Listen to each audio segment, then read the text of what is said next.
Hello, my name is Tabitha Hartshorn and I am a kinesiology master's student here at URI. We are currently in the biomechanics lab of the kinesiology department at URI. Over here on our customized swim ergometer is Kendra Graham. We are studying swimmer shoulder. So Kendra here has EMGs that'll be recording her muscle activation, and then covering her body are reflective markers to capture the motion of her catch and pull of the freestyle stroke. We are looking at swimmers and swimmer shoulder to see if there is any differences between swimmers that have reported to have pain or not have pain in their shoulders. So a lot of injuries in swimmers pertaining to the shoulders are written off as overuse injuries, stating that there's no specific cause to those injuries. So a huge reason why we started this study was to look into that.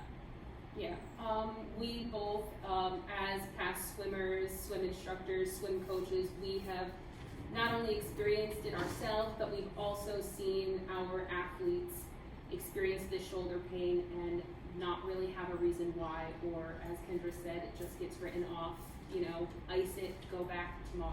And we want to know why, because we feel like there's probably a why behind the pain.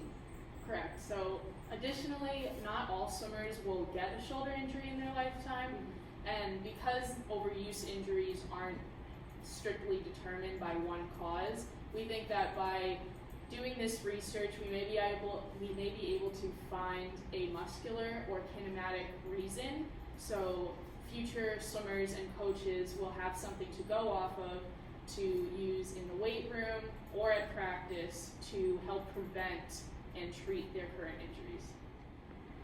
Hi, my name is Susan D'Andrea. I'm the principal investigator in the biomechanics lab in kinesiology.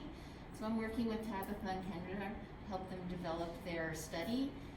You just saw how we collect all the data, and once we have all the data, we can pull it onto the computer to model the skeleton. So that's what we're really interested to look at, how the arms are moving and what kind of activity the muscles are going through as they're moving. So if you look at the little squiggly lines on the right side of the monitor, that's the muscle activity. So when the muscle starts contracting, it puts off electrical signals, and we can measure that. And so you can see when it's very low, there's no muscle activity, and when the squiggly lines get a little bit higher, we definitely have muscle activity. And we can turn that into what position are the swimmers in when that muscle is active, and whether that's what we expect, or if it's altered due to the pain that the swimmer is experiencing.